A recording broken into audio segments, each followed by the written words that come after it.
നോക്കച്ചാ, ഈ വിലക്ക് ഇത്രയും സാധനങ്ങൾ കിട്ടി. സാധാരണക്കാരെ മനസ്സിലാക്കി സാധാരണക്കാർക്ക് പർച്ചേസ് ചെയ്യാൻ പറ്റുന്ന ഒരു സ്ഥലം ഇവിടെയും ഇല്ലേ? ലൈബ വെഡിങ് സെന്റർ അല്ലേ? കറക്റ്റ്. വില വളരെ കുറവാണ്. Laiba wedding centre, Pookkottumpadam, Wandoor, Karuvarakundu.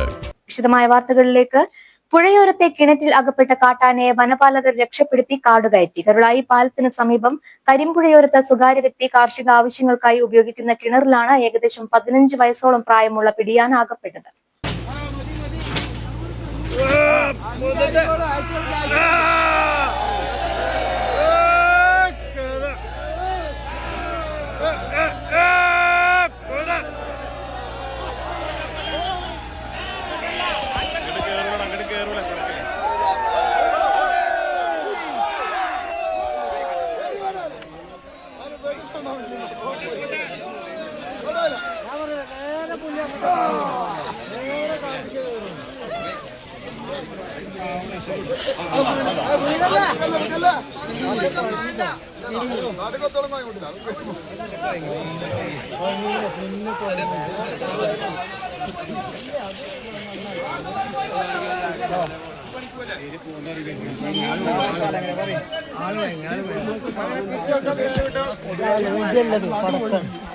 മണിക്കൂറുകൾ നീണ്ട പരിശ്രമത്തിനൊടുവിലാണ് ആനയെ കിണറിൽ നിന്ന് രക്ഷപ്പെടുത്താനായത്.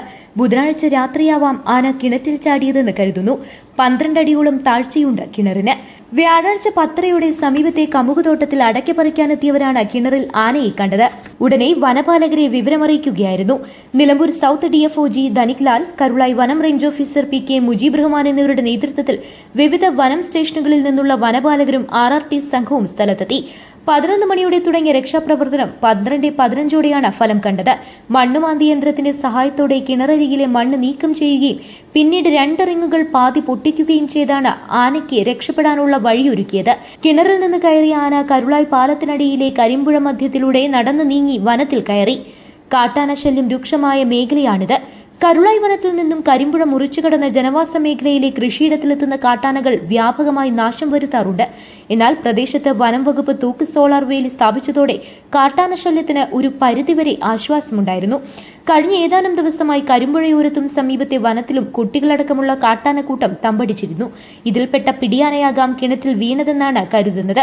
ആനയുടെ രക്ഷാപ്രവർത്തനം കാണാൻ വൻ ജനങ്ങളാണ് പാലത്തിന് മുകളിലും പുഴയോരത്തുമായി തടിച്ചുകൂടിയത്. ജനങ്ങളെ നിയന്ത്രിക്കാൻ പൂക്കോട്ടുംപാടം പോലീസും സ്ഥലത്തെത്തിയിരുന്നു. News bureau, Karulai.